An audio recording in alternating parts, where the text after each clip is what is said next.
Bienvenue sur Objectif Reconversion, produit par Studio 29. Ici, j'accueille des personnes inspirantes avec des parcours uniques. Mon but dans ce podcast est de les mettre en lumière pour vous motiver, vous inspirer et surtout vous aider à sauter le pas. Bon épisode et bonne écoute.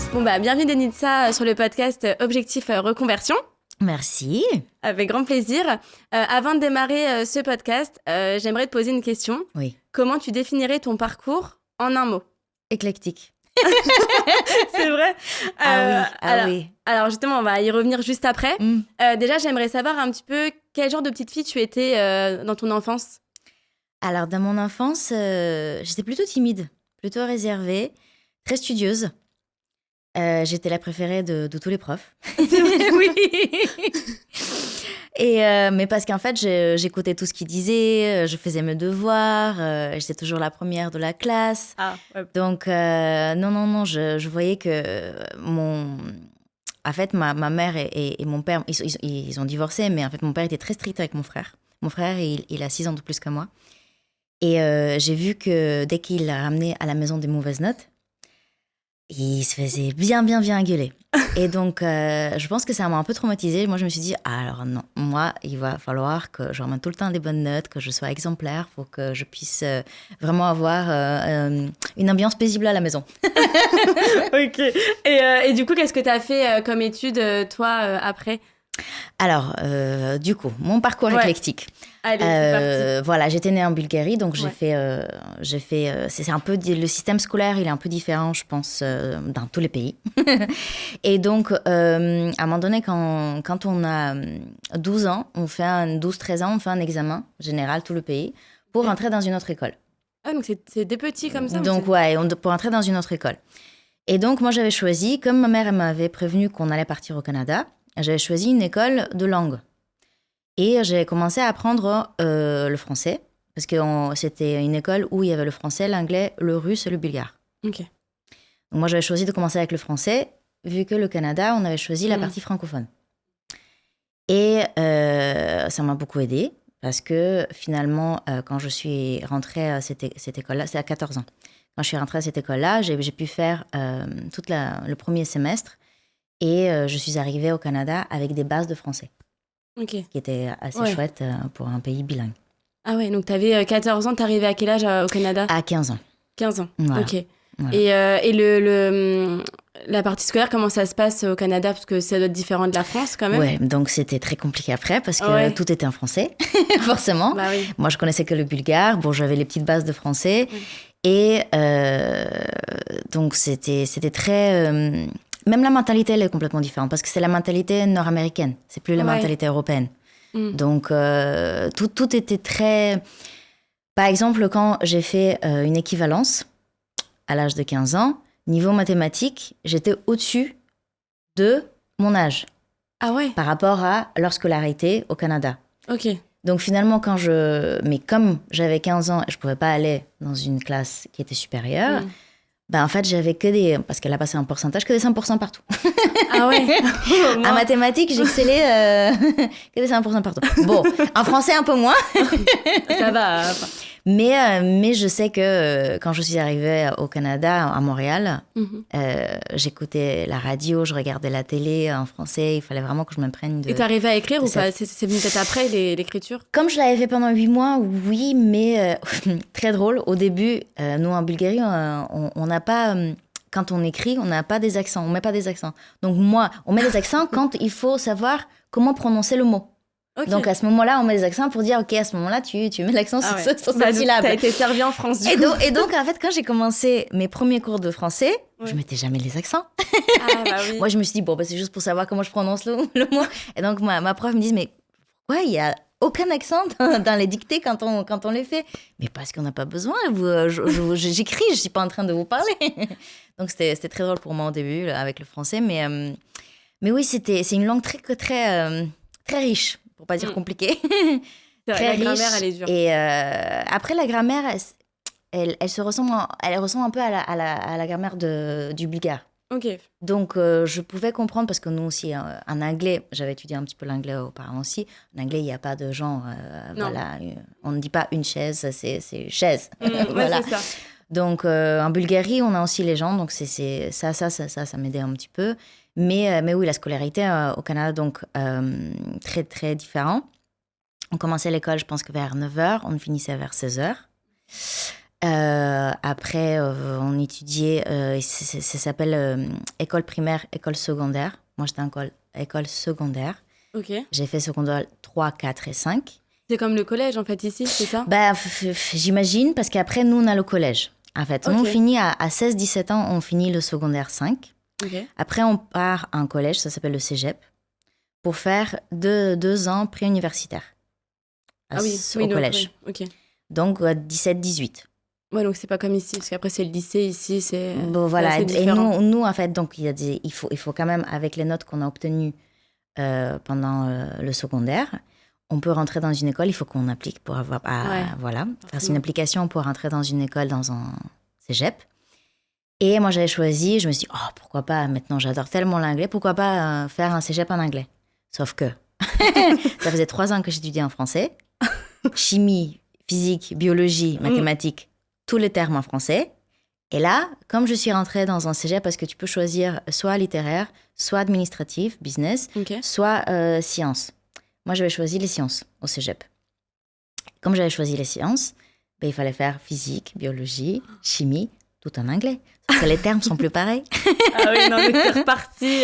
Et donc, je suis repartie dans une terminologie, parce que forcément, quand on apprend l'anglais, on n'apprend pas tous Oui. les termes C'est spécifiques clair.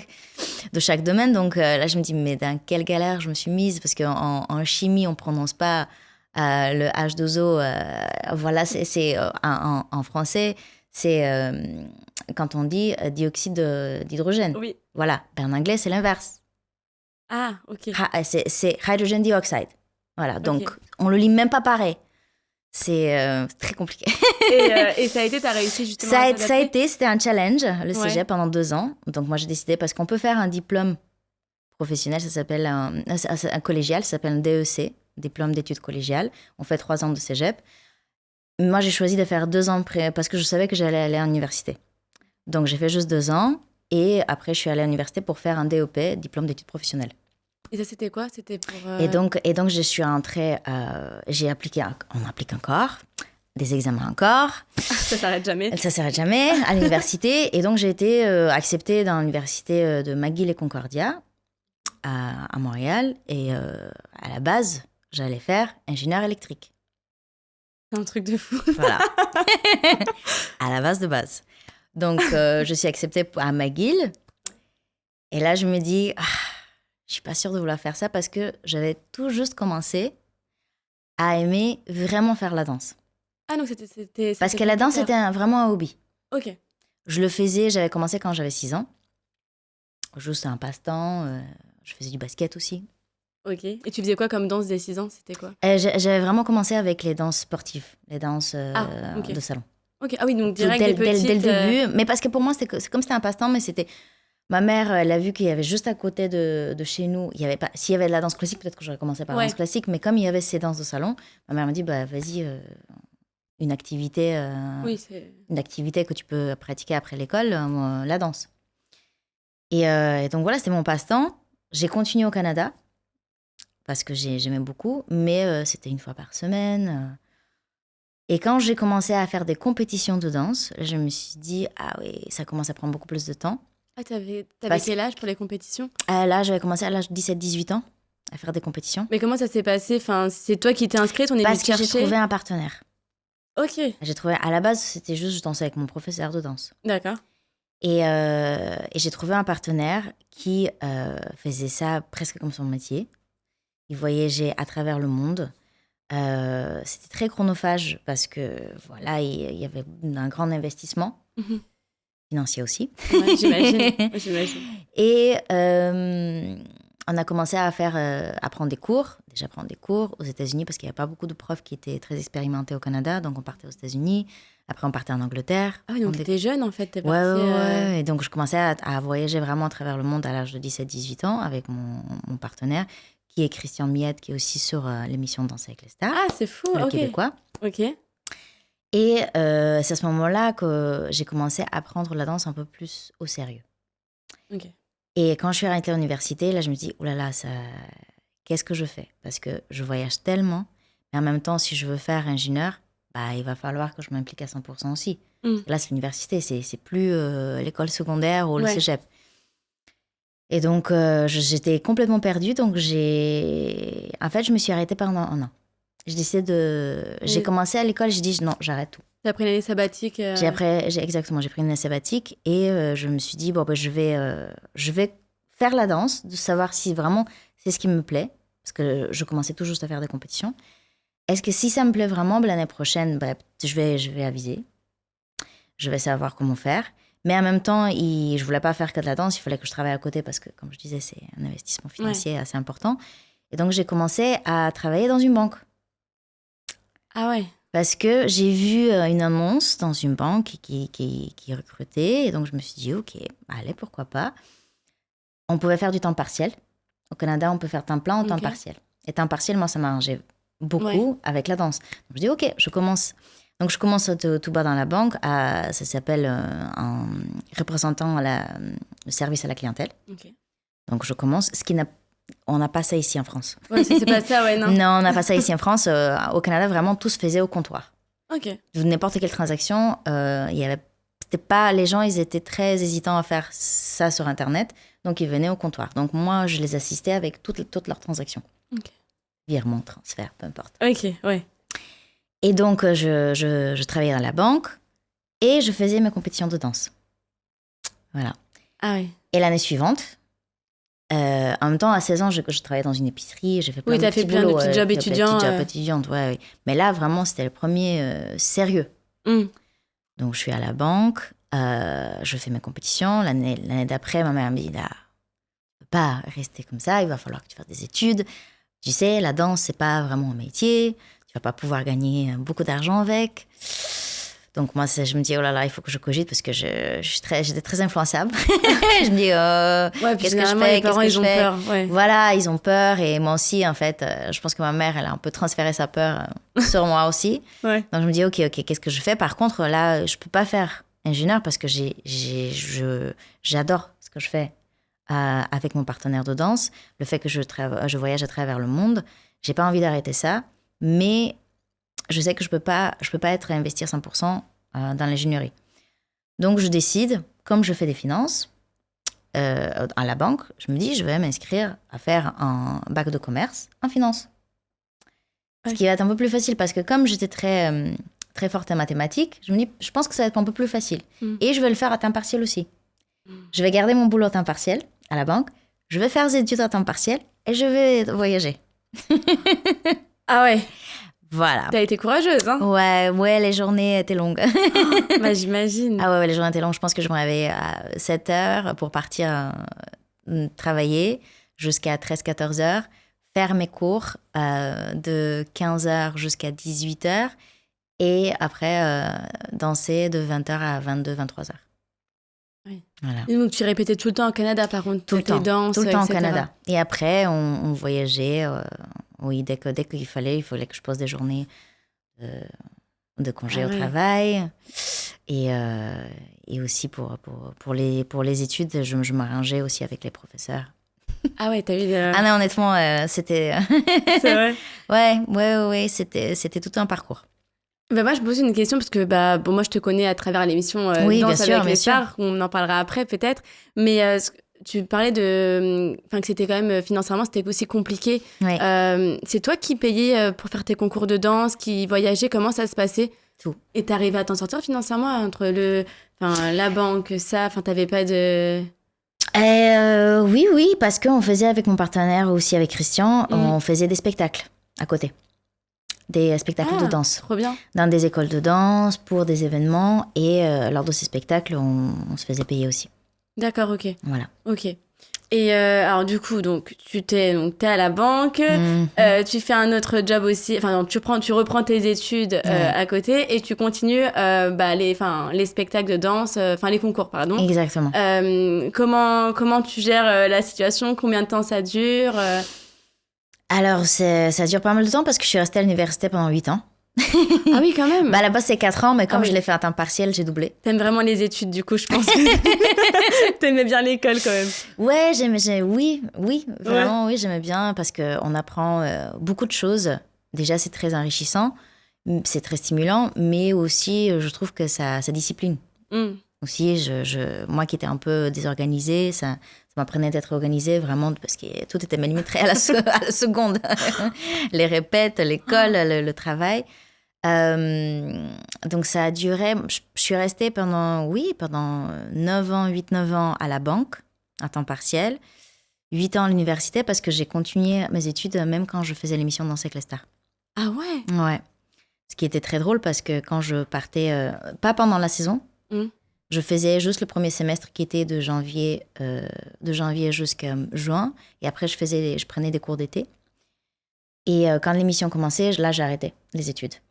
Par contre, la tournée arrivait de Danser avec les stars. Ouais. La tournée était janvier-février. Ah, tu faisais comment, du coup? Sur Internet. Et donc, je faisais en fait mes cours sur Internet. Je choisissais des cours que je pouvais faire sur Internet. Pas les plus gros. Mais comme on n'a pas que des cours de finance, on a des cours qui peuvent être faits sur Internet. Ouais. Alors, il y avait des examens sur Internet à faire. Donc, quand mes amis partaient faire la fête après une date de tournée, bah moi, en fait, je faisais mon examen à 2-3 heures du matin avec le décalage horaire parce que c'était Canada-France. Ah ouais. Ah ouais, c'est fou. Ouais, j'ai fait ça pendant 2 ans et après j'ai dit c'est trop. Mais t'as réussi à obtenir un diplôme du coup? Enfin, c'était. Ouais. T'as réussi à avoir le diplôme. Ouais. Et Danser avec les stars, t'as démarré quand? T'avais quel âge déjà? Alors, c'était en 2012, donc j'avais 25 ans. Ah ouais. Ouais, 25 ans quand j'ai commencé à Danser avec les stars. Ouais. Et comment ils t'ont approché? Enfin, comment t'es arrivée dans Danse avec les stars? Je suis arrivée... En fait, ils ont approché Christian lors de la première saison. Toute première. Pour faire les castings. Finalement, ils avaient besoin juste d'un garçon parce qu'ils avaient trouvé toutes les filles. Et Christian, on venait tout juste de commencer à faire des compétitions parce qu'il y a des compétitions amateurs, ce qui est un très très bon niveau, et il y a des compétitions professionnelles. La seule différence, parce que les amateurs et les professionnels sont aussi bons l'un que l'autre, mais quand tu changes de niveau professionnel, tu peux enseigner aussi la danse. Et tu peux te faire payer en tant que prof. Ok.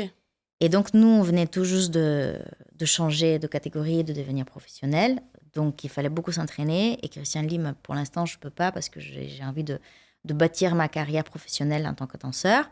Et donc, il ne s'est pas présenté lors des castings, ni la première ni la deuxième. Mais par contre, ils sont venus vers lui la troisième en disant que maintenant, ils cherchent une fille aussi. Okay. Et donc, si on voulait faire les castings à deux, c'est pas sûr qu'on allait être pris tous les deux, forcément, parce que c'est individuel. Ouais. Mais qu'on pouvait faire les castings. Donc, on avait une compétition en Angleterre. Donc, ce qu'on a fait, c'est qu'on a pris nos billets d'avion en s'arrêtant à Paris pour faire l'audition. Ah oui. Pendant 24 heures. Donc, on s'est arrêté 24 heures à Paris pour faire l'audition. Sauf que l'audition, je me souviens tout le temps, en fait, on était complètement fatigués avec le décalage horaire. On venait tout juste d'atterrir. Ouais. On est parti tout de suite faire l'audition. On était fatigués, on n'avait pas dormi, pas mangé. Allez, on y va. Il nous avait dit, de toute façon, on sait comment vous dansez, on sait comment vous enseignez, parce qu'ils avaient vu des petits extraits. Ouais. Et finalement, c'est ce qu'ils nous avaient dit avant qu'on arrive. Mais finalement, quand on arrive, ça a duré 4 heures. 4 heures? T'as dansé pendant 4 heures? 4 heures de la danse, enseigner, faire des interviews, vraiment faire tout, un vrai casting. Mais tu t'étais entraînée avant pour la danse, mais pour enseigner, t'enseignais pas? Pour enseigner, j'avoue que j'avais pas beaucoup enseigné, parce que j'avais pas beaucoup de temps. Mes journées étaient déjà assez remplies. Ouais. Mais et là, j'ai regardé Christian, je dis, mais là, il faut que j'enseigne quelqu'un qui ne sait pas danser. Je dis, mais tu sais, tu connais toutes tes... Ouais. Tu connais, vas-y. C'est pas la même chose. Être prof, chorégraphe et danseur, c'est 3 choses complètement différentes. Ouais. Et nous, sur Danser avec les stars, on est 3. Donc, mais vraiment, il y a des gens qui excellent en tant que professeurs, pédagogues. Par contre, sont peut-être un peu moins bons danseurs ou moins bons chorégraphes. Ou des chorégraphes extraordinaires qui sont moins bons danseurs. Mais ils ont une vision extraordinaire. Donc voilà, ouais, et là, il fallait tout faire. Il fallait tout faire vraiment tout seul. Et sur l'audition, c'est toi qui inventes la choré, c'est toi sauf que je ne savais pas qu'il fallait que j'invente une choré. Donc là, tu savais pas? Donc là, il fallait que je fasse sur le coup. Donc, oui, c'était un gros challenge, ce casting. Et c'est pour ça, moi, quand on est sortis, je dis à Christian, impossible qu'ils me prennent. Je pense que toi, tu passes sans hésitation. Mais moi, impossible. Surtout que, comme je faisais mes études en anglais, tout mon cégep, mon université, tout était en anglais. Mon français... Tu l'avais un petit peu perdu, Beaucoup même. Ah. Beaucoup. Et donc, quand on a fait les interviews ensemble, on dit alors, racontez-moi votre palmarès. Et là, j'ai regardé Christian, palmarès. Qu'est-ce que c'était un palmarès? Il m'a dit, raconte ton histoire. Qu'est-ce que t'as fait? C'est un accomplissement. Je dis, ok, il sait, une chance qu'il était là. Non, mais c'est un bon binôme. Il était là. Ouais, il était là tout le temps. Il est toujours là. Pour moi, ça fait 21 ans. Ouais. Ah ouais. Qu'on est des meilleurs amis, des partenaires de danse. Donc, oui, c'était... Et moi, je voulais pas du tout faire Danse avec les stars. Je lui ai dit, mais va faire Danse avec les stars. Moi, je veux pas du tout faire non, Danse en plus, avec tu disais que tu étais hyper timide, donc... Oui, donc j'ai dit, à quel moment, moi, je vais être devant une caméra, parler une langue que je ne maîtrise pas à 100%, être vue par des millions de personnes à la télé. Non, je ne veux pas. Il dit, mais il faut que tu le fasses. C'est une opportunité extraordinaire. Tu vas pas rester toujours dans ta zone de confort. Et comme moi, j'aime bien les challenges, même si je suis timide et réservée, je me dis, j'ai pas envie d'avoir des regrets. Et donc, je me dis, ok, allez, je sors de ma zone de confort. J'ai pas envie de le faire, mais je vais quand même affronter mes peurs. C'est bien. Et donc, en pensant que je n'allais pas être prise. Ah, pour toi, c'était donc, pour moi, je me suis dit, de toute façon, écoute, j'ai fait le casting, je me suis surpassée, c'était assez pour moi. De toute façon, je ne serais pas prise. Et le jury, c'est le même qu'à la télé ou c'est tout un autre jury qui vous note? Comment ça se passe? C'est plus les... En fait, non, c'est vraiment des gens qui font du casting avec la production. Et c'est la production avec TF1 et BBC qui décident qui va intégrer l'émission ou pas. Le jury, ils n'ont rien à voir. D'accord, ok. Non, on ne les a même pas rencontrés. Moi, je ne les connaissais même pas. À part Jean-Marc, que je connaissais très, très bien parce que c'était aussi notre professeur, notre coach au Canada. Mais les autres, je ne connaissais pas. Donc, non, c'est vraiment la production qui décide avec TF1. Ok. Et alors, du coup, tu as eu la réponse en combien de temps? Donc, ça, c'était au mois de mai. Et moi, j'ai eu la réponse au mois d'août. Ah, quand même, ils mettent du temps à répondre 3 mois. Enfin, je sais pas, je me rends pas compte. C'est pas... Oui. À la base, chaque année, c'est comme ça. Hein. Ah ouais? Parce que chaque année, il faut repasser. C'est pas très commode, mais parce qu'en fait, notre contrat, il est juste pour une saison. Ah, donc après, pour chaque saison, chaque saison, on passe pas un casting. Ah, ok. Par contre, en fait, on sait pas si on va refaire la saison ou pas. Mais qu'est-ce qui décide ça? C'est la production. Mais comment ils décident? C'est en fonction, je crois qu'en fonction de s'ils ont aimé notre travail, si la personnalité avec laquelle ils veulent nous mettre nous correspond. Voilà, s'ils font, c'est eux qui ont une vision de leur émission avec les danseurs, avec les célébrités. C'est comme ça ils décident des célébrités aussi. Les matchs. Et c'est pas vous qui choisissez votre partenaire. Sinon, tout le monde voudrait danser avec avec des gens qui savent danser. On aurait choisi le même. À un moment donné, je dis comment on fait. C'est vrai. Comment on fait.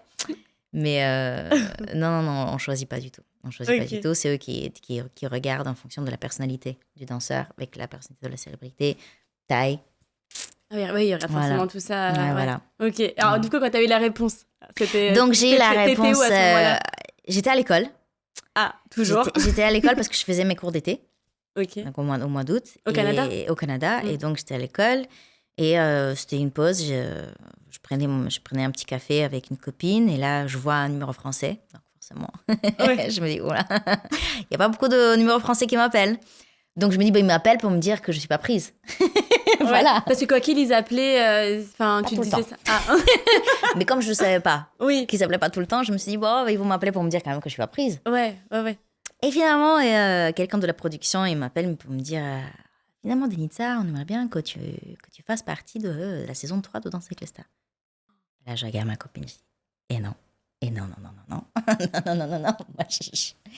Et là, le stress. Ah ouais, comment t'as géré justement ça? Là, en fait, tout commence à bouillonner à l'intérieur de moi. Je deviens toute rouge, toute chaude. Et je dis non, c'est pas possible.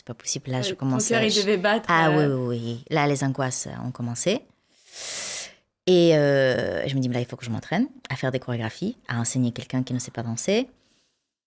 Donc, c'est ce que j'ai fait pendant tout le mois d'août et mi-septembre. M'entraîner pour pouvoir vraiment être à la hauteur. Parce que moi aussi, j'ai pas envie de décevoir. En fait, si les gens ils prennent une décision de m'intégrer dans un projet ou peu importe, dans une mission, moi, j'ai envie d'assurer derrière parce qu'ils me font confiance. Bien sûr. Et donc, moi, je prends ça, la fille studieuse. ça te revient. Moi, je prends les choses au sérieux, donc il va falloir étudier. Et donc, je m'entraîne tout l'été avec les amis de Christian, de mon partenaire, qui ne savent pas danser. Je dis, allez, on y va. On va s'entraîner, je vais vous montrer des pas, je vais faire des chorégraphies sur vous. Vous me dites comment ça se passe. En fait, t'avais déjà créé des chorégraphies, mais c'était pas... Non, t'étais plus danseuse, en fait. Ouais, exactement. Ouais. J'adorais danser. Moi, je pensais pas que j'allais devenir chorégraphe et prof. Ouais, en plus, il faut de la patience. Et psychologue. Ah ouais, parce que c'est dur, ouais. Parce qu'il faut rassurer les gens avec lesquels on danse aussi. Okay. Donc, oui. Et après, ça a commencé, je suis arrivée sur Danser avec les stars. En plus, ça n'a pas très bien commencé parce qu'il fallait que j'arrive plus tôt. Moi, je leur ai dit, mais je ne peux pas arriver 3 semaines plus tôt, juste pour faire une rencontre avec ma célébrité. Je dis, je ne peux pas faire la rencontre 3 semaines plus tôt parce que après, si vous me faites un aller-retour, ok. Je dis, mais on ne peut pas faire un aller-retour, il va falloir que tu restes. Déjà, il va falloir que je reste, mais moi, je travaille encore. J'ai 3 semaines de boulot et finalement, je leur dis que je ne peux pas arriver 3 semaines. Donc, ça commence mal. Ah ouais. T'as dû être stressée, encore plus angoissée. Ah ben ouais, parce que moi, j'aime pas dire non aux gens, sauf que là j'avais pas le choix. Ouais. J'avais des contrats. Tu travailles toujours à la banque, ouais, non c'est la banque, oui, à la banque. Et aussi, je faisais des spectacles aussi à côté de danse. Okay. Avec Christian ou toute seule? Avec Christian et surtout une émission qui s'appelle Sweeting Canas aux États-Unis. Okay. J'assistais un chorégraphe, Jean-Marc. Okay. J'assistais Jean-Marc. Et donc, j'avais ce contrat-là aussi. Là, je leur ai dit, là, je suis aux États-Unis, je peux pas venir, en fait, en France. Et c'est pas comme si c'est à côté. Ah non, c'est pas la porte d'à côté. Non.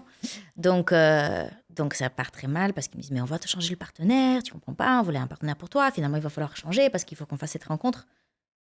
Déjà, je ne sais même pas c'est qui cette personne, parce qu'ils me disent pas non plus le nom. Vous le découvrez On le découvre vraiment à la rencontre.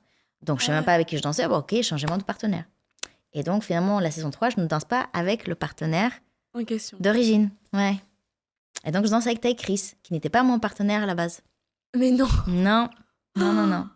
C'était apparemment, il voulait me mettre avec...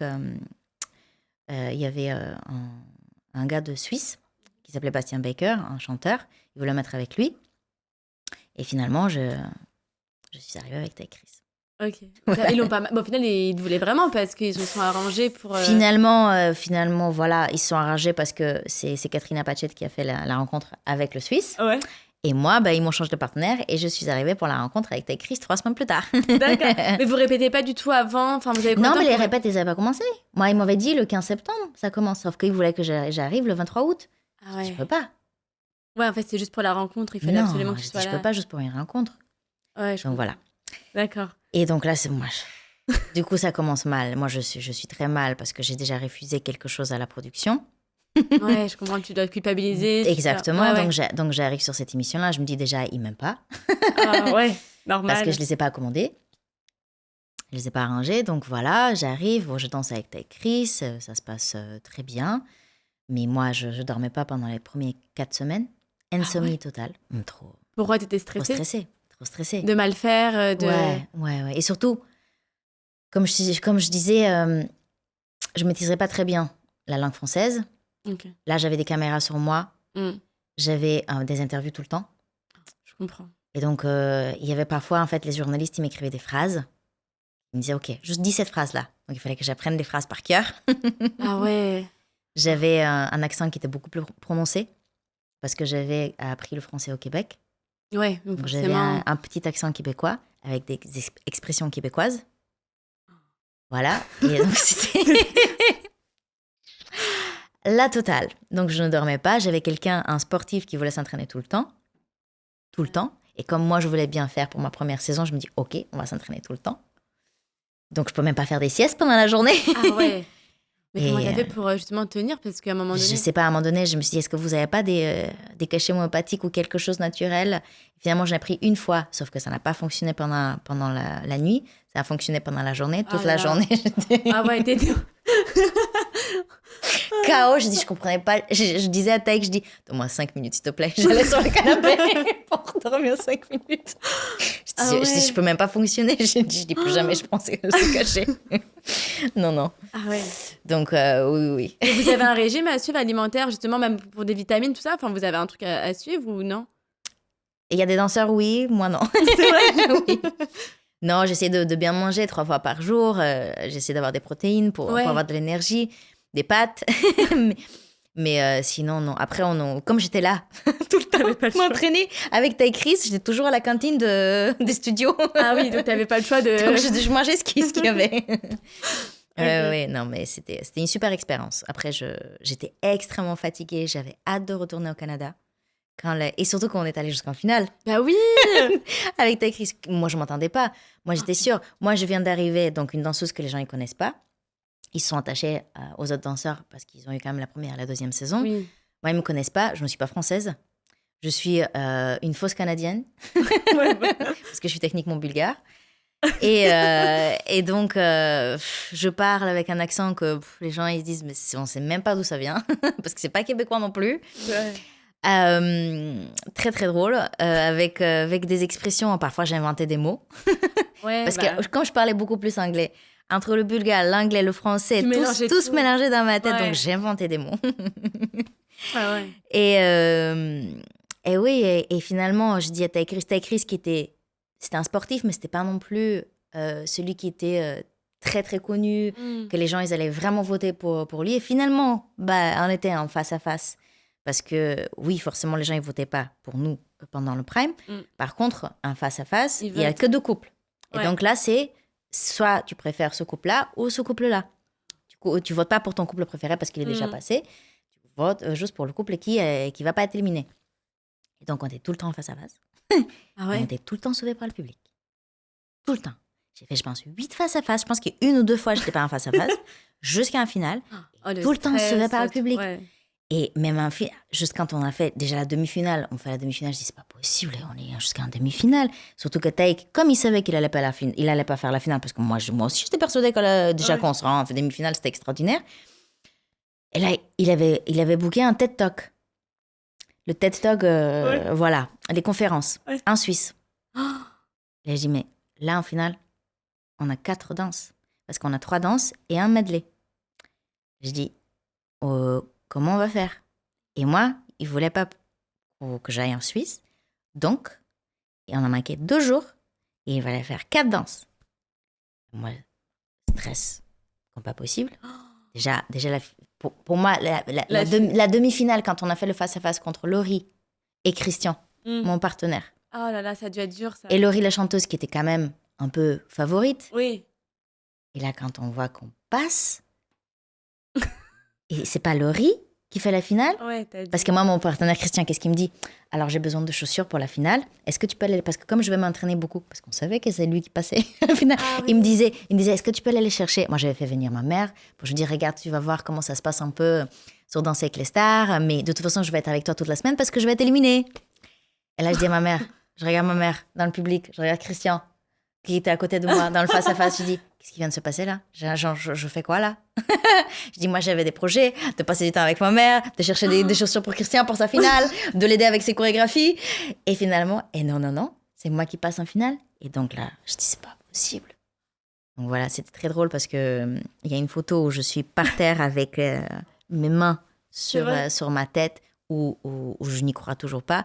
Et en plus avec Taïk, c'était vraiment une relation chien et chat. C'était je pense qu'on était comme un couple marié qui s'aime et se déteste. Ah, donc il y avait des embrouilles. Tout le temps. Tout le temps. Et il sait qu'il m'a beaucoup fait galérer, il le sait. Et moi, j'étais très contente. Je lui dis, je suis très contente qu'on va se faire éliminer juste avant la finale. Et il le savait. Ah oui. Moi, je dis, je vais enfin pouvoir dormir. Eh bien non. On s'est regardé. Il me dit, là, il va falloir encore une semaine avec moi. Je dis, oui, dommage, mais je suis quand même contente. Je suis quand même contente parce qu'on a fait la finale. On était très heureux. Et je l'aimais beaucoup. Mais vraiment, Ouais, ça va pas être facile quand tu connais pas la personne. Tu dois t'adapter, tu dois... Ah là, on se connaissait par cœur pendant 3 mois. 24 heures sur 24, on se connaissait par cœur. Vraiment, là, honnêtement, j'avais plus de filtre avec lui.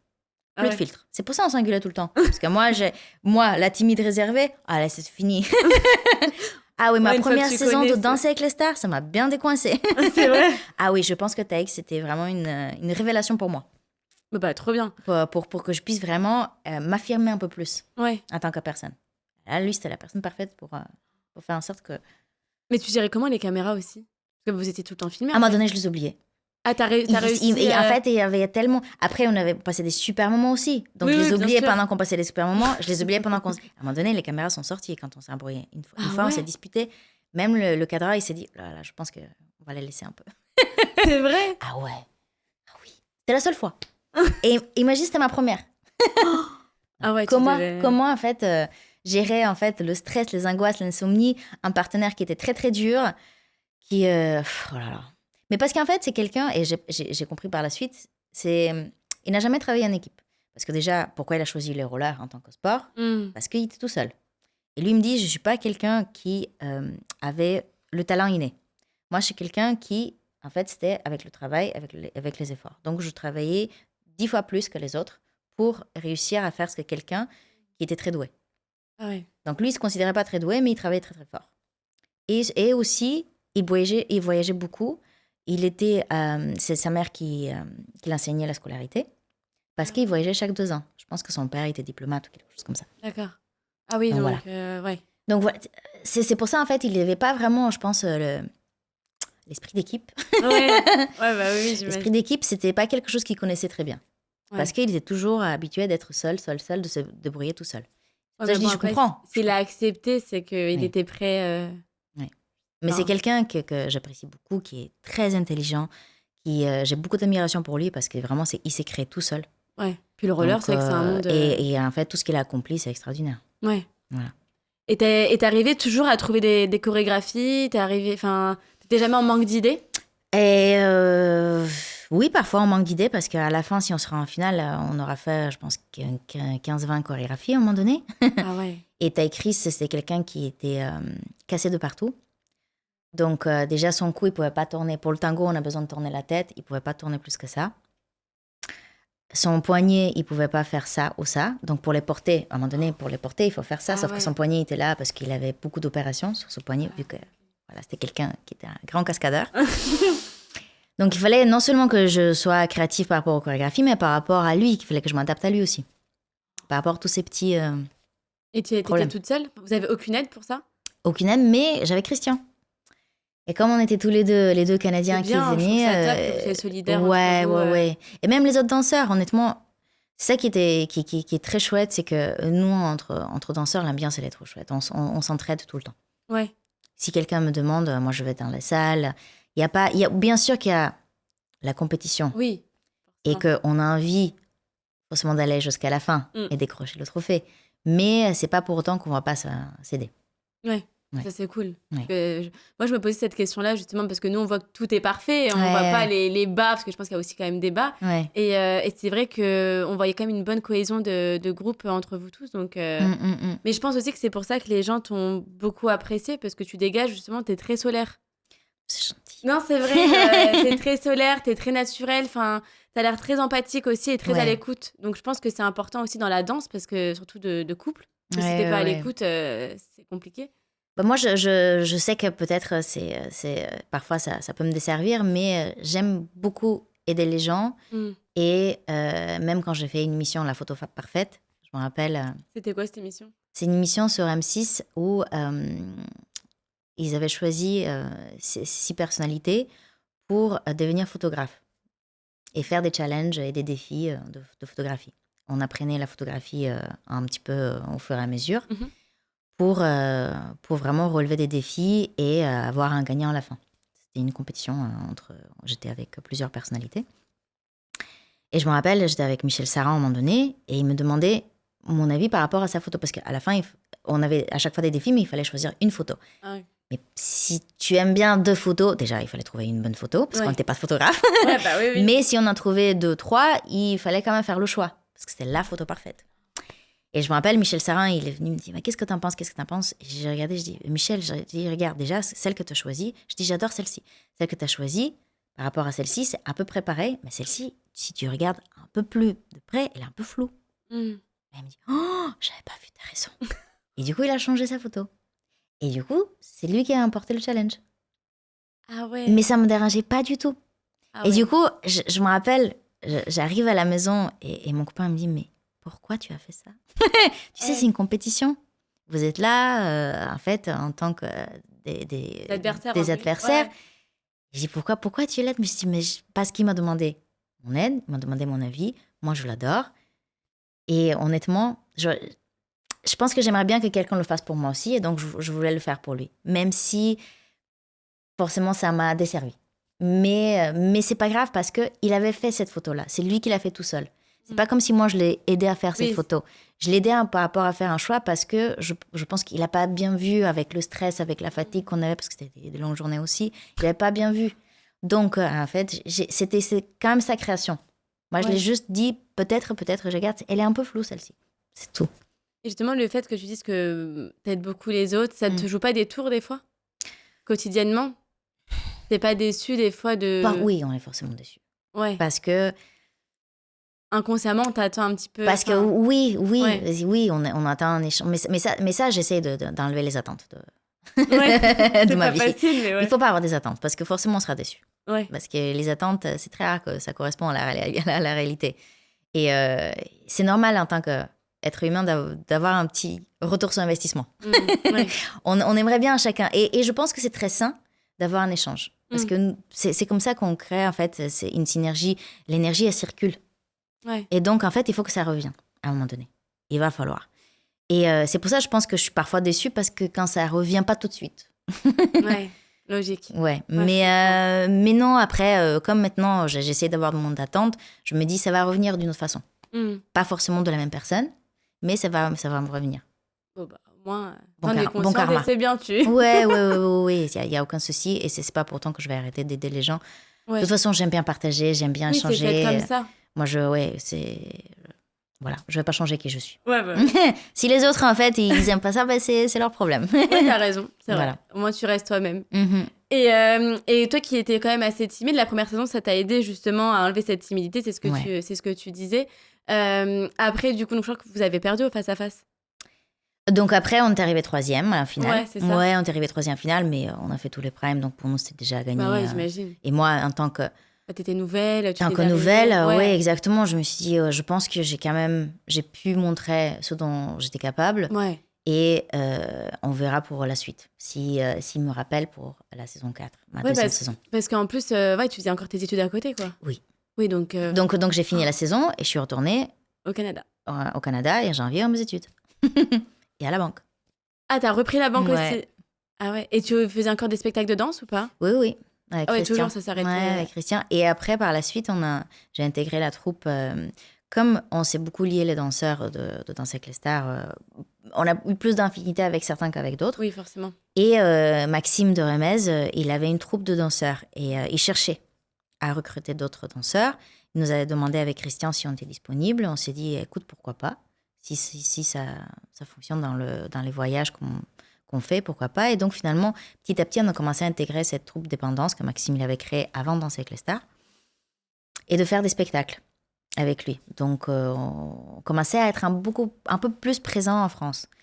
Après, il nous rappelle avec Christian pour la saison 4, notre deuxième saison de Danser avec les stars. Après, il y a la tournée derrière qui se crée, parce qu'il n'y avait pas la tournée la première, deuxième, troisième saison. La tournée s'est créée à la fin de la 4e saison. Donc, on part en tournée à travers toute la France. Donc, maintenant, j'ai regardé, je me dis, waouh, là c'est septembre jusqu'à décembre l'émission. Ah ouais. Janvier jusqu'à début mars, la tournée. Et après, il y avait la troupe Dépendance, avec laquelle on faisait des spectacles. J'ai dit, Christian, à un moment donné, il va falloir, je pense, qu'on fasse un choix. Ouais. Est-ce qu'on reste au Canada? Parce que même la 4e saison, on est encore retourné à la maison, au Canada. Et à partir de la 5e saison, il y a une autre tournée qu'on a intégrée. C'était la tournée TF1, tournée d'été, qui était au mois de fin juillet-août. Oui, donc en fait, tu pouvais à peine retourner au Canada. Donc là, j'ai dit à un moment donné à Christian, je pense qu'il va falloir qu'on s'installe en France. Et tant mieux, parce qu'on adore en fait être ici. On s'est fait des amis. Ouais, tu as réussi à t'adapter ouais, facilement. Le public nous a bien accueillis, parce que je redoutais Oui, Forcément, au quand tu début, connais pas. ouais, je me suis dit comment ils vont m'accepter.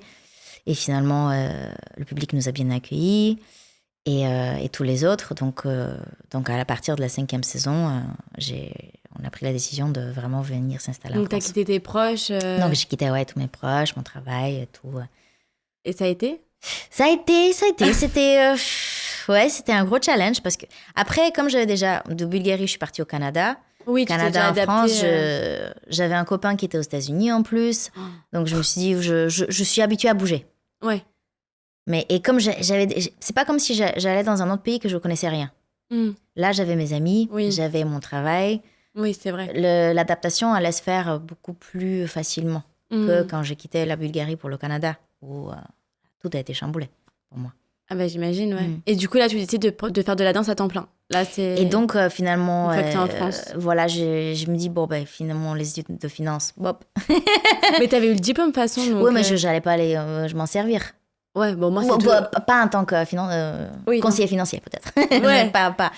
Ça je peut m'en être sers utile, hein, mais oui, ça c'est utile pour mes finances. Les finances, c'est important. Oui, personnel. Mais sinon, non. Et je décide en fait de faire la danse à temps plein. Oui.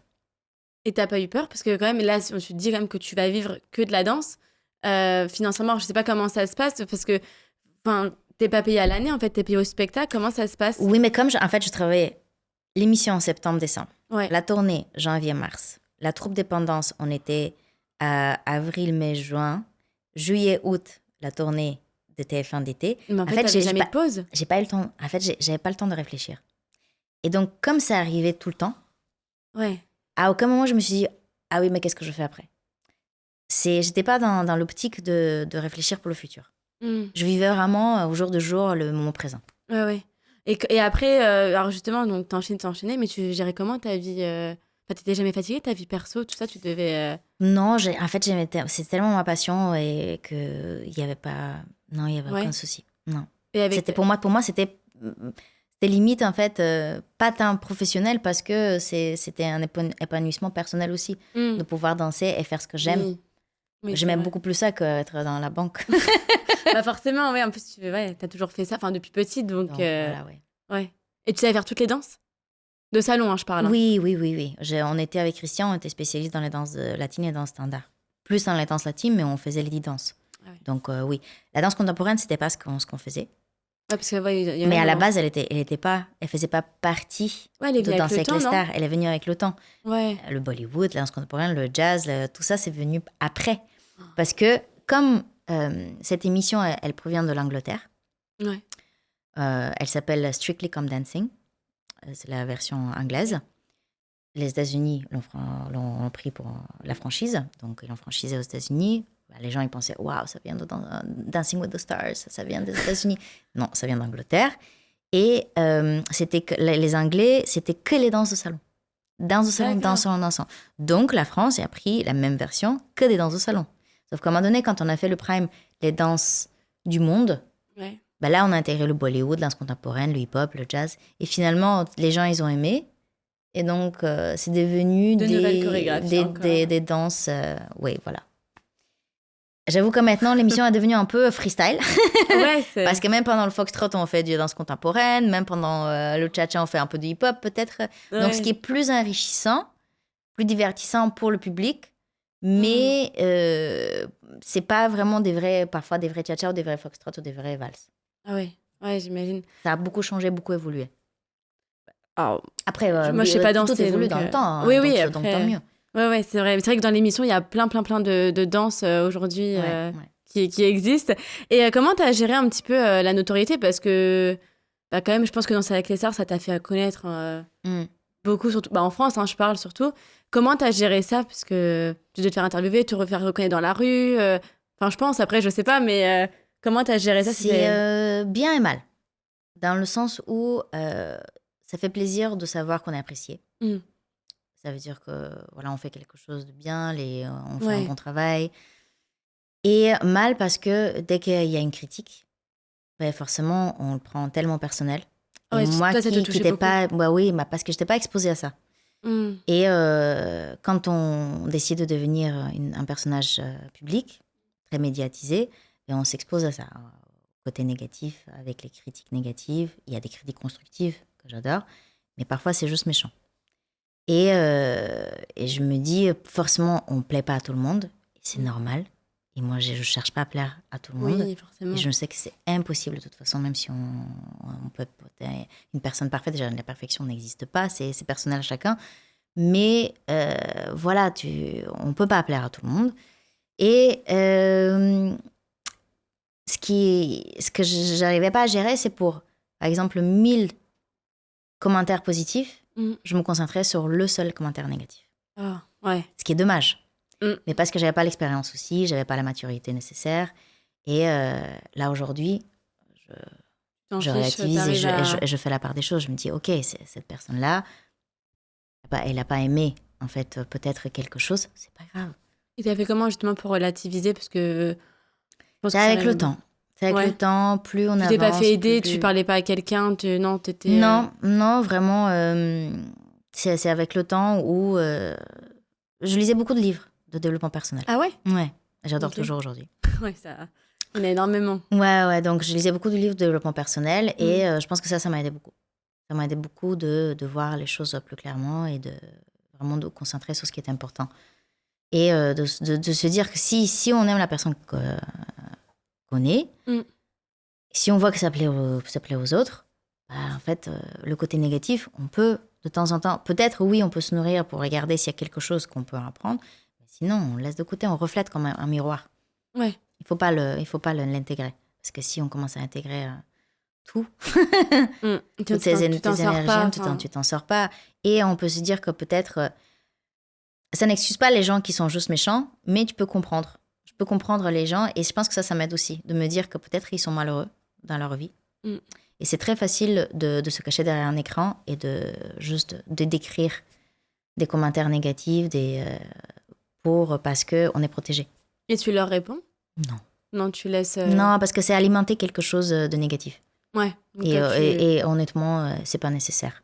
Ouais. Non. Ouais, t'as raison. T'as complètement raison. Et alors, du coup, t'as quand même gagné beaucoup de saisons de Danser avec les stars. Je crois que c'est celle qui a le plus gagné jusqu'à présent. La première qui a le plus gagné, après, il y a eu Fauve aussi. C'est vrai que Fauve... Ouais. C'est un peu l'icône aussi de Danser avec les stars. Du coup, comment t'as... Enfin, quand même, t'as gagné beaucoup de saisons. Ça devait être un tremplin pour toi. Enfin, tu devais te dire... Oui, trop bien. Déjà, c'était incroyable. Ouais. De me dire que sur 8 saisons, j'en ai gagné 4. Ah, t'imagines? Parce que j'ai fait 50% de réussite. Ouais, c'est fou.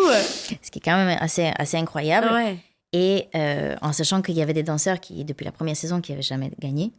Ils devaient te redouter, c'est sûr. Oui, c'est vrai qu'avec Christophe, on se regarde toujours. Christophe, je pense qu'il est une chance qu'on s'aime et qu'on s'adore avec Christophe, parce que sinon, il me regarde à chaque fois, je dis non, pas un final avec toi. Chaque fois, il disait ça, pas avec toi un final. Bah oui. Et donc, oui, je suis très privilégiée, très reconnaissante par rapport au fait, parce que c'est le public qui vote.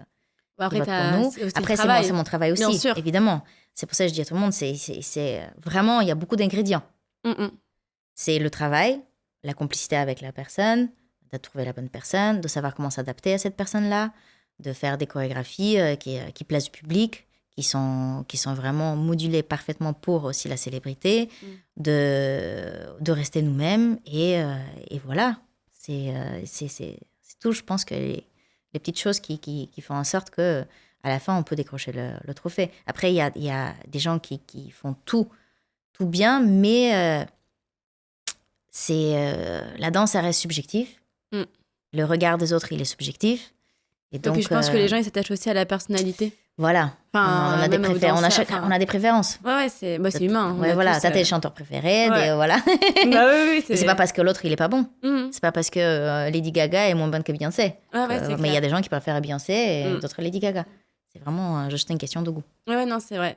Mais ça n'enlève à rien aux autres danseurs et aux autres célébrités qui ont fait un parcours extraordinaire. C'est ça que j'essaie de dire à tout le monde. Ouais. Oui, parce qu'ils doivent être déçus des fois. Oui, forcément. Ouais. Je pense que si moi, j'avais jamais gagné, peut-être si j'avais fait beaucoup de finales, j'aurais été tout aussi déçue. Avec Christophe, il en a fait beaucoup. Ouais. Je pensais à lui. Je me suis dit l'année dernière, c'est pour toi, mon cri, c'est pour toi, avec Inès. Et malheureusement, ça, c'est pas... C'est pas arrivé. Ça arrive, bah, je le souhaite. Oui. Mais ouais. Et alors, donc, t'as arrêté, donc ça fait combien de temps que t'as arrêté de danser avec les stars? J'avais fait 9. J'ai fait 8 en 9. tant que danseuse et une saison en tant que jury. Et la saison d'après, j'ai fait un guest. Ok. Et alors, ah bah oui, alors tu peux nous parler un peu de l'expérience côté jury, parce que cette fois-ci, du coup, c'est toi qui notais. Ouais, c'est ça, c'était une autre casquette. Ouais, t'as fait toutes les casquettes, toi. Ouais, j'ai fait toutes les casquettes. Je suis arrivée dans le jury. Parce que la production, ils m'ont appelé, ils m'ont dit, ah, là, ça, c'est pas possible, là, 4 fois, Ah ouais. tu viens de gagner. Là, il va falloir qu'on fasse quelque chose. Et ça t'a pas embêté de pas danser? Parce que dans le jury, du coup, tu danses forcément moins. En fait, je pensais que j'allais danser plus parce que à la base, le jury danse avec les couples. Mhm. Il y a les primes de jury, il y avait des danses de groupe, sauf qu'on sortait du Covid. Ah, Donc, c'était la période où on ne pouvait pas beaucoup danser avec les uns avec les autres et il fallait qu'on s'isole quand même. Donc, oui, j'ai dansé. J'ai fait quand même une danse de groupe et beaucoup d'ouverture. Mais j'ai pas dansé autant que je voulais, j'aurais voulu. Et je pense que c'est ce que le public demandait aussi et ils n'ont pas vu. Mais finalement, j'ai beaucoup aimé aussi la casquette de jury parce que maintenant, je pouvais me mettre aussi dans les chaussures du jury avec leurs angoisses, leur stress. C'est pas toujours facile de donner des notes parce que, forcément, encore une fois, question de goût. ouais. Il y a aussi la technique. Bien sûr que là, moi, je me suis dit, comme je viens vraiment du milieu de la danse de salon, j'ai cette légitimité-là de juger la technique. Par exemple, quelqu'un qui venait de la danse classique pouvait un peu moins juger la technique. Et pour lui, c'était peut-être plus le côté artistique qu'il pouvait juger. Et c'est pour ça que nos notes variaient. Ok. Et c'est ce que je disais. C'est pour ça, en fait, après, je me dis, il fallait pas trop en vouloir au jury parce que on a nos critères qui sont complètement différents. C'est très dur en 1 minute 30 de voir tout. Ouais. Parfois, quand on voit quelque chose qui, par exemple, il était hors tempo, ben, forcément, il va falloir qu'on fractionne, il va falloir qu'on enlève des points. Mais le public, il ne voit pas qu'il était hors tempo. C'est pour ça qu'on essaie de l'expliquer. Mais comme le public, il a aimé la performance, pour le public, c'était un 9 et nous, on a donné un 5. Donc, il y a des choses faites. Là, je me suis dit, là, c'est d'autres angoisses. Là, je sais que peut-être je vais me faire moins aimer par les gens parce que on ne peut pas donner des 10 à tout le monde. Et on donne des notes juste pour différencier les couples. C'est pas pour leur dire vraiment c'était vraiment pas bien. En tout cas, moi, c'était pas ma vision des choses. Si je donnais un 5, c'est pas pour dire c'était vraiment pas bien ce que tu viens de faire. Par contre, pour différencier avec les autres qui ont vraiment excellé, il va falloir donner des notes qui sont différentes. Alors justement, toi tu disais que tu es très empathique, etc., tu culpabilisais pas? Ah ouais. Ça devait être dur, ça. Ouais, c'est très dur pour moi. Ah Très dur. Il fallait pas que je me fasse influencer émotionnellement aussi. Bah ouais. Parce qu'il y a parfois, je me rappelle le prime avec Aurélie Ponce, quand elle avait perdu son papa. Forcément, en fait, comment tu notes une performance en sachant que, en fait, là, elle a tout donné. Avec, en plus, dans l'état dans lequel elle était, elle a décidé de continuer l'aventure. Moi, j'avais juste envie de lui dire, mais 10, 10, 10 partout. Peu importe si tu avais fait des fautes, des erreurs techniques, c'est 10 parce que, en fait, tu as eu le courage d'aller sur cette piste de danse, de danser comme tu as dansé, avec tes émotions, tes tripes. Et ça aussi, ça me touchait beaucoup. Ouais, ça n'a pas dû être facile, ça. On aurait dû faire revenir les notes techniques et les notes artistiques, peut-être. Parce qu'on aurait pu différencier un peu mieux, mais... Parce que là, maintenant, c'est plus ça du tout. Non, là, c'est juste une note. Ouais. Donc, il faut choisir. Est-ce qu'on note plus l'artistique ou plus la technique? C'est propre à chacun. Ouais. Chacun des jurys. Mais c'était une super expérience parce que ça, vraiment... encore une fois, j'ai travaillé beaucoup sur moi, de déculpabiliser par rapport à comment je me sentais. Oui, puis t'en voulais pas derrière. Non, pas vraiment. Ouais. Pas vraiment de me dire que c'est qu'une émission. Oui, il n'y a pas de conséquences très graves. Oui, non, ça va pas. C'est pas la fin du monde. Tout je me dis, j'essaie quand même d'expliquer aux gens, c'est pas... Oui, nous, on est déçus parce que, voilà, forcément. Parce que je sais ce que c'est aussi pour les danseurs d'être déçus quand on reçoit des mauvaises notes parce qu'on travaille toute la semaine, des heures, on s'acharne vraiment sur tout et finalement pour un résultat. Mais c'est aussi la magie du direct. Est-ce que ça va bien se passer ou il va y avoir des petites erreurs? Ouais, ça, on sait jamais. On sait jamais parce que c'est le live. Ouais, non, c'est clair. Je suis complètement d'accord. Et donc après, tu étais pendant 1 an dans le jury. Ouais. Après, tu n'as plus voulu être dans le jury. Enfin, Quand tu es danseur, tu es 24 sur 24 sur des tournages. sur cette émission-là parce que tu fais les bandes annonces, tu fais des magnétos, tu fais la danse, les chorégraphies. C'est très chronophage. Et comme moi, j'avais d'autres contrats en pensant que j'allais être dans le jury, c'est vrai que la production, ils voulaient que je revienne dans l'émission, mais en tant que danseuse. Je pense que tu as manqué au public. Exactement, ce que je peux comprendre à 100%. Ce que je peux comprendre. Sauf que moi, je ne pouvais plus. Parce que là le temps me le permettait pas. Et comme je ne savais pas, en fait, j'aurais pu m'organiser différemment, mais finalement pas. On décide, parce qu'on est en très bon terme avec la prod, est-ce que tu veux pas revenir au moins pour un prime? Je dis, mais avec plaisir, je vais revenir en tant que jury guest. Donc, je reviens pour ce prime. Et ce retour, il ne faut pas que je le rappelle le retour maudit, mais ce retour, c'est à ce moment-là que je me pète les ligaments croisés. Je me pète le genou. Voilà. Donc, je fais pendant les répètes, parce que je voulais revenir avec une danse de groupe, et pendant les répétitions, je me déchire le ligament. Une rupture complète. Ah, donc là, tu as dû tout mettre en stand-by, là, ça a dû être... Et donc, j'ai fait le prime, assise en tant que jury, mais je n'ai pas pu danser. Ce qui était dommage aussi. Tu devais être frustrée. Donc, j'étais frustrée, et surtout que là, je me suis dit, là, j'ai une tournée qui commence, parce que ça, c'était au mois d'octobre, et là, j'ai une tournée qui commençait au mois de janvier, de danse. Mais avec une rupture complète de ligaments croisés, c'est minimum 8 mois. Minimum. Si on se fait opérer. Ah ouais. Oui. Alors, comment t'as fait du coup? Donc, j'ai décidé de me faire opérer, sauf que j'ai eu des complications. J'ai quand même fait ma tournée. Ah ouais? Mais on a réévalué le personnage. Donc, j'ai dansé beaucoup moins. J'ai presque pas dansé. Et je faisais un peu plus l'animation. Mais peut-être que j'aurais pas dû, parce que c'était trop tôt. Ça faisait 1 mois que je m'étais fait opérer, 1 mois et demi. Et il fallait quand même rester un peu plus sédentaire. Ouais. Sauf que quand tu fais l'animation, j'étais pas tout le temps assise, j'étais debout. Oui, puis t'avais envie de... Ouais, moi j'avais envie, et je suis pas une fille qui aime... Je suis un peu une hyperactive qui aime bouger. Ouais. Et voilà, j'ai pas pu... j'ai continué ma rééducation, j'ai fait ma rééducation, j'ai fait ma tournée. C'était il y a combien de temps déjà, les ligaments? C'était il y a... en 2022. Donc à ce moment-là, en fait, que 2 ans, il y a 2 ans. Avec les stars, tu avais trop de contrats. Il y a 2 ans, c'est exactement ça. Ah, et donc 2022, c'est juste pendant ce prime là, 2022. Okay. Et après j'ai eu des complications avec mon genou. Je sais pas pourquoi, j'ai fait une hypertrophie. C'est quoi? Une hypertrophie, c'est en fait quand la greffe du ligament, elle devient trop dure, trop raide et trop épaisse.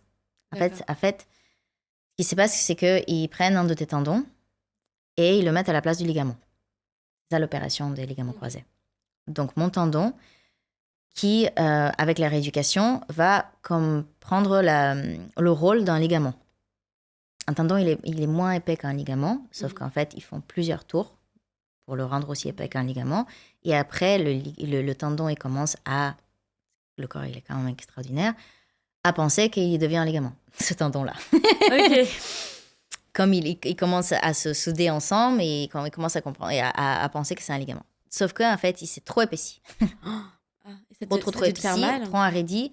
Et c'est ça que j'ai fait une hypertrophie. Et donc, je ne pourrais pas plier mon genou. Forcément, il s'est trop épaissi, donc là, il est incassable. Ah ouais, oui. Mais oui, je ne pourrais pas plier. Donc, c'était d'autres contraintes. Et c'est pour ça, moi, j'ai dit, OK, la danse, il va falloir savoir comment faire une conversion. Ouais. Et voilà. Donc, je me dis, là, il va falloir que je pense à autre chose, peut-être, parce que je ne peux pas danser comme je voulais, vu que moi, je pensais que ça allait rester comme ça, en fait, que je ne pouvais pas plier à 100% mon genou. Et en parallèle, moi, je travaillais aussi, parce que j'aime beaucoup, en fait, la cause animale. J'œuvre beaucoup pour les animaux et pour leur bien-être. C'est une association? J'ai pas une association, mais j'ai une plateforme où je mets en avant des refuges, des adoptions, des chiens, des chats, tout. Pour vraiment aider les gens à prendre conscience de l'adoption plutôt que l'achat, et aussi du fait que même si on achète dans des bons élevages, les chiots deviennent des gros chiens. C'est pas les mêmes contraintes. Et quand un petit chiot, on l'aime bien et on peut l'amener partout et c'est tout mignon. Après, quand ça devient plus gros, c'est plus contraignant. Et donc, parfois, en fait, les gens, ils réalisent pas que c'est une grosse responsabilité. C'est comme un enfant, presque. Ma chienne, c'est comme mon enfant. Ouais. Mais c'est comme un enfant et il va falloir s'occuper. Et si on s'en occupe pas, forcément, en fait, le chien, il est malheureux. Il peut faire des bêtises. On n'aime pas les humains n'aiment pas les bêtises et donc il les abandonne. Et c'est toi qui avais créé la plateforme ou non? Avec une de mes meilleures amies. On est deux. Et on a décidé pendant le confinement de faire quelque chose. Donc, de ne pas rester non plus juste enfermé à la maison. C'était le deuxième confinement, quand on pouvait quand même sortir un petit peu, même s'il y avait un couvre-feu. Ouais, c'est ça. Mais on ne pouvait pas faire beaucoup de... Il fallait rester quand même dans une zone assez limitée. Ouais. Et donc, on s'est dit, ce qu'on va faire, c'est qu'on va faire tous les refuges de département du 66. Et je suis restée chez elle pendant 2 mois. Son mari m'a dit, je ne sais pas si j'ai 1 ou 2 femmes. C'est François-Xavier de Maison. Ah ouais. Donc, à un moment donné, il dit, je pense que je vis avec 2 femmes. Moi, peut-être j'en ai marié 2, que je n'étais pas au courant. On en rigole tout le temps. Et donc, je suis restée 2 mois avec eux. Parce qu'on était, on était confinés et on voulait faire ça avec Anaïs, avec ma meilleure amie, à faire le tour des refuges, mettre en avant des refuges. Parce que là, pour le coup, pendant le confinement, c'était une grosse crise. Ouais, c'était des abandons. Compliqué, ouais. Parce que pendant le premier confinement, les gens, ils se sont dit, écoute, parce que j'ai un chien, je peux sortir dehors. Donc, ce que je vais faire, c'est que je vais prendre des chiens. Ouais. Sauf que derrière, quand le confinement il est fini, ils les ont réabandonnés. C'est trop nul. Donc, voilà. Donc, on a œuvré pour ça. Et on a fait beaucoup d'adoptions. Surtout des chiens et des chats avec des profils un peu plus particuliers. Mais après, vous les revendez à des gens, c'est ça? En fait, oui, on leur trouve des familles d'adoption. D'accord, ok. Qui veulent bien les adopter. Des chiens qui étaient là depuis 3-4 ans, on essaie de leur trouver une bonne famille. Mais vous êtes rémunéré pour ça ou pas du tout? C'est vraiment c'est du bénévolat en fait. Bénévolat, ouais. Et donc, comme j'adorais le bien-être animal, après, je me suis dit, OK, bien-être animal, j'aime aussi beaucoup le monde dans lequel je vis. Et donc, avec mon agent, qui est aussi devenu une de mes meilleures amies, on a décidé de créer une marque de cosmétiques. Ça fait 4 ans, même plus de 4 ans qu'on travaille dessus. Sauf qu'avec le confinement, on a eu beaucoup de problèmes et des freins. Et finalement, j'espère que là, on va pouvoir enfin sortir parce que c'est quelque chose qui va un peu révolutionner les mentalités. C'est pas parce qu'on avait envie de créer une marque de cosmétiques, juste ça, parce qu'il y en a beaucoup de produits qui se vendent sur le marché, mais on a envie de le faire d'une façon un peu différente, où on aura quelque chose qui va être biodégradable, décompostable et naturel. Et naturel, exactement. Okay. Et ça touche ce qui n'existe pas encore en France. D'accord, ok. Et ça touche toutes les personnes, c'est pour les adultes? Ouais, exactement. Ok. Et cette expérience, est-ce que tu peux nous en parler un petit peu Ouais, c'est de voir des labos, enfin je sais pas comment ça se passe. En fait, on a travaillé avec des ingénieurs en Angleterre pour trouver vraiment le bon packaging, les bons contenants qui vont pouvoir révolutionner un peu ce domaine-là. Parce qu'on s'est rendu compte que déjà le plastique, dans ce monde-là, c'est quelque chose qui est un gros problème. Même recyclé, en fait, il y a quand même beaucoup de déchets qui sont créés. Et on a travaillé avec ces ingénieurs-là. On a des usines. On s'est associé. On a un 3e associé qui a des usines à Orléans. Donc, on va essayer de faire en sorte que tout se lie bien, que ça reste des produits très, très naturels, des bons produits dans des bons packaging. Ouais, j'imagine.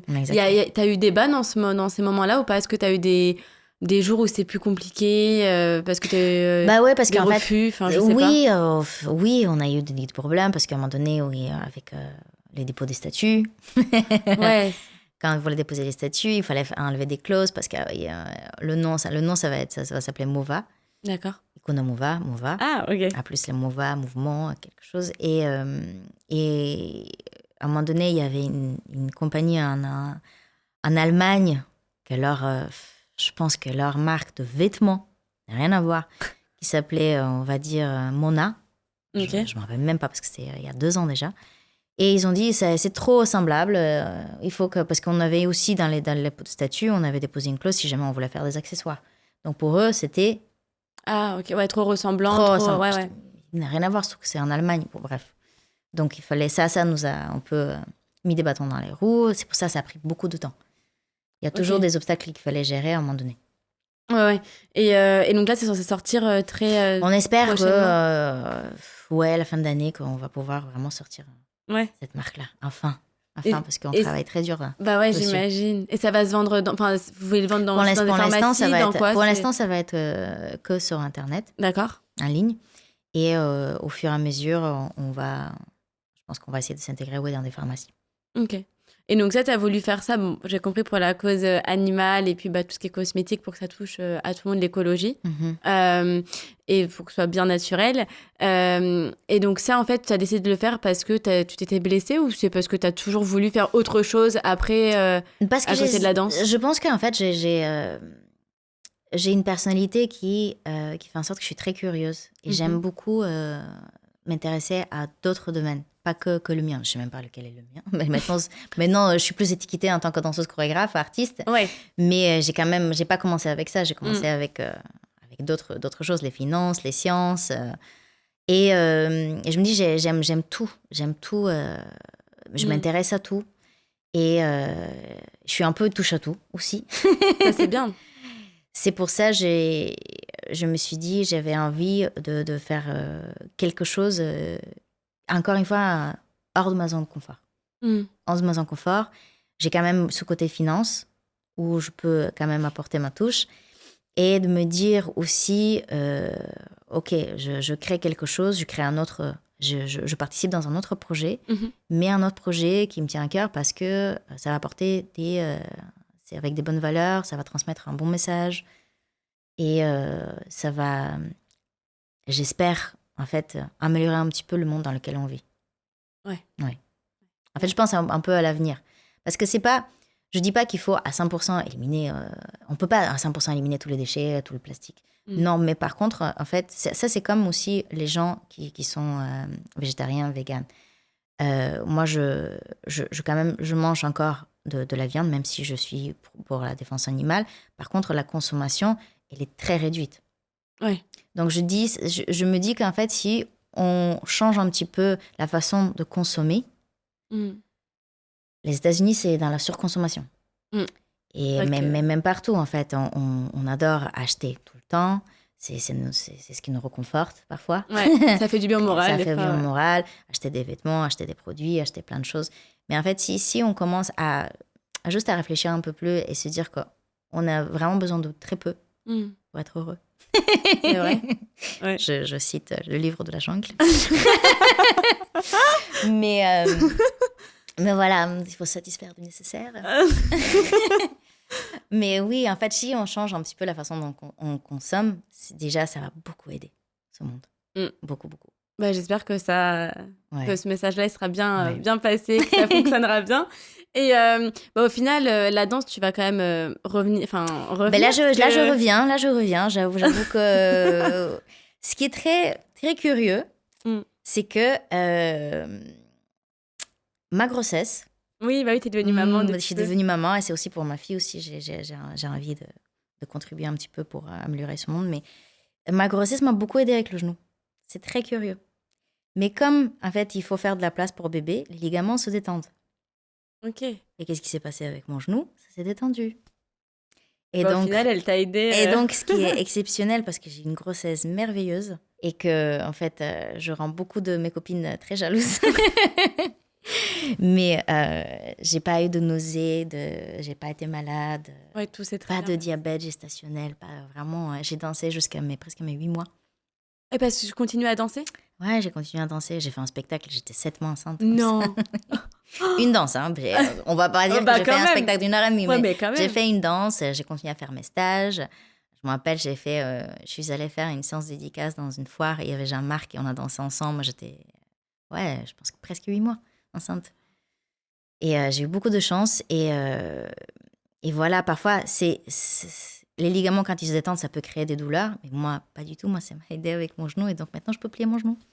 C'est trop bien. Ce qui est exceptionnel. Donc, merci, ma fille. C'était génial, oui. Ouais. Et donc là, tu vas reprendre donc le spectacle. Donc là, Dépendance. c'est le spectacle Dépendance qui n'est pas du tout le même spectacle que d'habitude, parce qu'au début, ça a commencé avec juste des danses pour des événements. Après, on a créé tout un show avec un fil conducteur. Et là, c'est une comédie musicale. Donc, je chante. Non. Ouais, si. Mais c'est trop bien. Parce que j'aime les défis, comme je dis. Mais c'est génial. Et je chante dans ce spectacle, je danse. Il y a forcément, comme c'est une comédie musicale, c'est pas. Jusqu'à maintenant, c'était nous-mêmes. On ne jouait pas des personnages. Et là, ça va être un personnage. Donc, oui, ça va être assez excitant. Encore une fois, je stresse un petit peu parce que ma première date, c'est le Palais des Sports. Ouais, donc c'est une grande date. Eux, ils ont déjà eu 4 dates. La troupe, il y avait une danseuse qui me remplaçait. Et là, c'est à mon tour de revenir.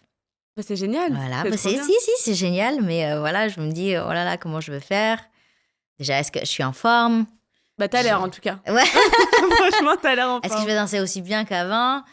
Mais il y a des répètes avant?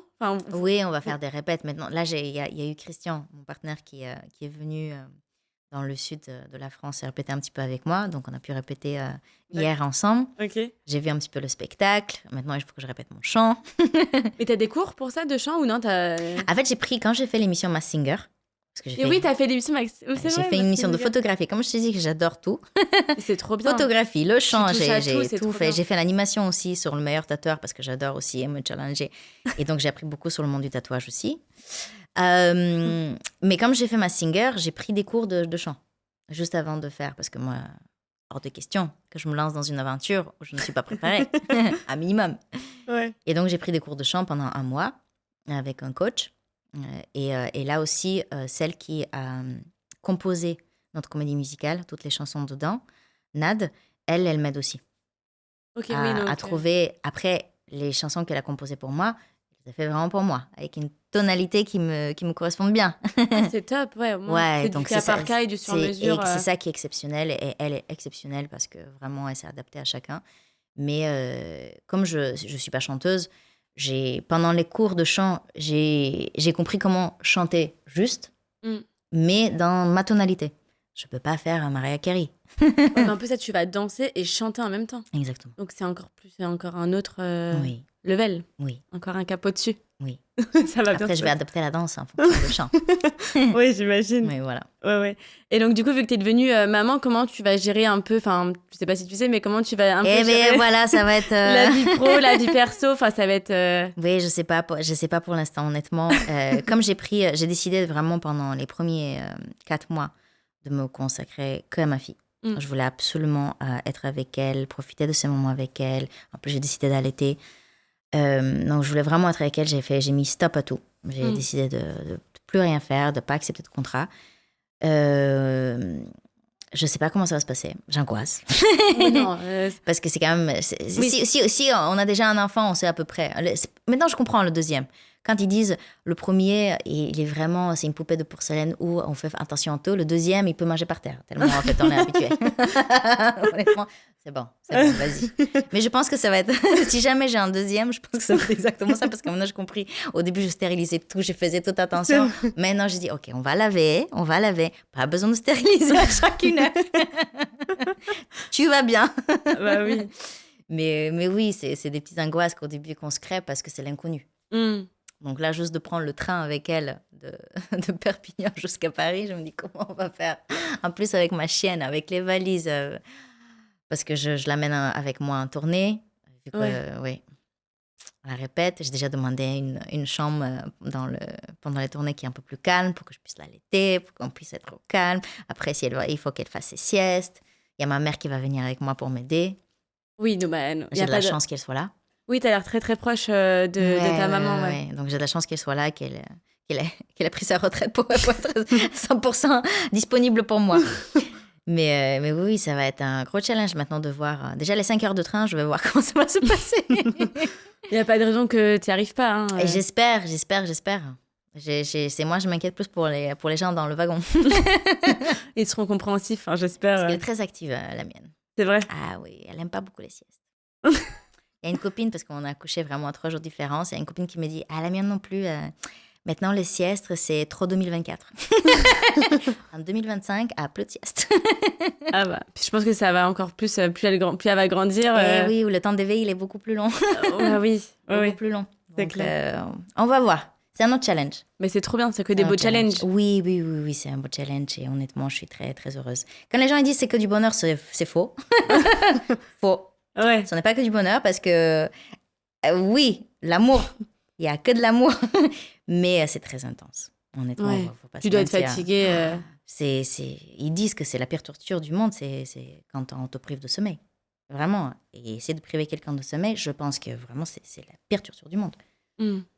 Et là, comme en fait, j'allaite, le premier mois, c'est chaque 2 heures ou 1h30, parce que c'est à la demande. Moi, ils m'ont dit, c'est à la demande. Ouais. Quand elle veut. Sauf que parfois, comme elle est très gourmande, elle voulait un peu plus souvent, mais c'est chaque 2 heures à partir du début de la tétée. Ce qui veut dire qu'en fait, si elle tète pendant 40 minutes, faire l'euro, changer, la rendormir, eh ben, c'est déjà fini. Moi, j'ai 15 minutes pour moi et après, c'est reparti. Ouais, puis après, il faut que tu te rendormes tout de suite, sinon... Et tu as 15 minutes de sieste. Voilà. Ouais. C'est tout. Bah, en tout cas, t'as pas l'air fatiguée. Quand on te voit comme ça, t'as l'air en forme. Bah, là, ça fait un peu mieux. Ouais, elle dort un peu ça plus. va un peu mieux. Là, elle dort un peu plus. Là, les nuits, honnêtement, elle me fait parfois 7-8 heures. 7-8 heures. Moi, je ne les fais pas, les 7-8 heures, mais elle les fait. Donc, j'ai pas besoin de la lever, de la nourrir. C'est ça que je parle de bonnes nuits. Moi, je me réveille quand même, dès qu'il y a un petit bruit, moi, je me réveille. Donc, mon sommeil, il est très interrompu, mais voilà. C'est que du bonheur. Je pense qu'il faut qu'on se le répète. C'est que du bonheur, c'est beaucoup d'amour. Mais oui. Mais je l'aime trop. Je donnerais tout pour elle. Honnêtement, même l'insomnie, je l'endure pour elle. Ouais. Ouais, c'est trop beau. Et est-ce que tu t'es déjà posé des questions un petit peu, parce que bon, là, t'as mis entre guillemets un peu en pause ta vie de travail, etc. pour ton bébé. Est-ce que tu t'es déjà posé la question de ce que tu pourrais faire plus tard Mais c'est pour ça que j'ai commencé la marque aussi, parce que je me dis, quand on va lancer Mova, je vais devoir me concentrer quand même pas mal, parce qu'il va falloir gérer des équipes, il va falloir gérer... C'est pas une chose qu'on lance. En tout cas, moi, c'est pas ma vision des choses. Qu'on lance et quand je dis, ça va fonctionner tout seul. Ouais. Non, c'est un autre bébé. Il faut s'en occuper, il faut le faire évoluer, il faut toujours être innovant, créatif. Oui, il faut rester avec l'air du temps. Donc, non, ça va être beaucoup de travail aussi, cette marque-là, en espérant que ça va bien fonctionner, que les gens, ça va leur plaire. Et oui, donc il va y avoir ça. Déjà, la comédie musicale, je pense que ça va continuer en 2026 aussi. Ah ouais? Ouais, je pense, parce que de toute façon, on espère que ça va durer quelques années. Comme c'est quelque chose qui est très français, on espère l'exporter. Pourquoi pas? Trop bien. Ouais, ce serait une bonne idée. Je sais que l'Asie, ils adorent tout ce qui est français, oui. Et au Canada, non? Vu que... Peut-être, pourquoi pas. On va essayer de... Ouais, ça, c'est beaucoup plus pratique, parce que c'est quand même un pays francophone, donc c'est beaucoup plus pratique. Ouais. Donc là-bas aussi, non, je pense que je vais quand même rester très occupée, même si c'est fou en fait. Je pense que c'est quelque chose avec les hormones aussi, que même là, je me dis, je ressens pas le besoin tout de suite de recommencer. Je suis tellement contente de m'occuper de ma fille pour l'instant que... Oui, ça te manque pas. Que ça me manque pas à 100%. Bien sûr que parfois, je me dis, oui... toujours la même chose. On se lève, on sait quand il faut faire les siestes, quand il faut manger, on s'occupe. Après, c'est temps plein, parce qu'avec un bébé, surtout un nouveau-né, un nourrisson, c'est temps plein. Mais pour l'instant, oui, elle occupe tout mon temps, et donc je ne ressens pas le besoin d'aller faire autre chose. Déjà, je me force, au bout de 4 mois, à aller me dire, OK, ça va te faire du bien, ça va te stimuler. Et quand tu es stimulé, ta fille va te stimuler. Et du coup, en plus, tu vas aller faire voir autre chose. J'ai parlé avec ma pédiatre, parce que moi, j'angoissais beaucoup. Et ma pédiatre m'a dit, non, il faut... En fait, c'est plus facile de voyager avec un enfant qui n'a même pas 1 an, que quand ça va commencer à bouger de partout, à parler. Là, ça va devenir beaucoup plus compliqué. Là, elle ne marche pas, vous pouvez l'amener partout. Et allez-y, faites-lui voir autre chose, bien sûr. Il faut la coucher, il ne faut pas la fatiguer. Mais je sais, si elle fait ses siestes, Si elle se couche à bonne heure, parce que ma mère, elle va pas voir le spectacle forcément. Quand moi, je vais faire le spectacle, elle part avec la petite à 19h et la petite est dans la chambre, elle dort. Ah bah oui. Donc, mais c'est bien de lui faire voir autre chose, parce qu'ils disent que c'est pas non plus adapter l'enfant à sa vie, c'est pas non plus adapter à 100% sa vie à son enfant. C'est vraiment, c'est un mélange des deux. Il faut qu'on... C'est une autre vie. Ouais, il faut trouver un juste milieu. C'est une autre vie, il faut trouver un juste milieu. Il faut quand même que ça lui convienne à elle, il faut que ça me convienne à moi aussi, parce que si moi je suis heureuse, elle est heureuse. Ouais, c'est automatique. Voilà. Et puis, elle ressent ça. tout. Elle ressent tout. Et donc, il faut que moi je sois heureuse pour qu'elle soit heureuse. Et je pense qu'en fait, oui, ça va me faire du bien de bouger un petit peu, de partir. Elle va ressentir, elle va voir de nouvelles choses, c'est top. Choses. Et les enfants, en fait, il faut qu'ils soient stimulés. S'ils voient toujours la même chambre parce qu'on les surprotège, en fait, à un moment donné, ils vont avoir peur. Parce qu'ils étaient surprotégés. Non, il faut devenir un peu aventurier. Ouais, c'est vrai. D'accord. Et j'ai une dernière question à te poser. Tout à l'heure, tu disais que la danse, c'était une passion. Enfin, c'était ta passion à toi. Qu'est-ce que tu dirais aux gens qui aimeraient vivre de leur passion aujourd'hui ? Quels conseils tu pourrais leur donner ? Parce que ça peut être éphémère, il y en a, ça marche pas forcément. Donc, toi, quels conseils tu pourrais leur donner sur ça ? En fait, ça dépend aussi de si c'est vraiment de passion, si c'est vraiment ce qu'on veut faire. C'est notre envie. Si on a l'envie va faire en sorte qu'on va mettre les efforts, le temps, on va avoir la motivation et la détermination. Si en fait, on pense que c'est une passion, mais c'est quelque chose que finalement, ça c'est plus parce qu'on s'est projeté sur quelqu'un d'autre et on veut avoir cette vie-là, mais c'est pas ce qu'on ressent au fond de nous, ça va pas fonctionner. Il faut vraiment que ça vienne de nous, que ça soit vraiment presque viscéral pour que ça fonctionne, parce que ce qu'on va mettre comme effort et comme temps, on le ressentira pas. Et ce serait pas des heures acharnées avec beaucoup de peine et beaucoup de mal. Non, ça va être quelque chose que finalement, ça va nous faire plaisir parce qu'on sait vers quel but on travaille. Donc moi, je dirais, il faut travailler. Ouais. Il faut être déterminé, il faut être motivé, il faut avoir de l'ambition et il faut continuer à avancer. Et malgré les obstacles, si on le veut vraiment, il faut croire qu'on va réussir. Ouais, il faut y croire. Ouais, il faut y croire. Bien sûr, on peut adapter en sorte, comme moi, par exemple, j'ai fait en sorte de m'assurer quelque chose à côté pour me dire qu'au cas où je peux retomber sur mes pattes. Mais je pense que les vrais passionnés, non. Ils n'ont rien à côté. Moi, c'est parce que j'aime faire tout. Mais les vrais passionnés, ils se lancent à 100%. Donc, ça dépend aussi de la personnalité que chacun a. Si c'est quelqu'un qui est vraiment très peureux de tout, bah, peut-être rassure-toi un petit truc à côté et fonce quand même. Fais 90-10. Et d'autres qui sont tellement passionnés. Ben, pour moi, si tu es 100% passionné, il n'y a pas de moyen pour que ça n'arrive pas.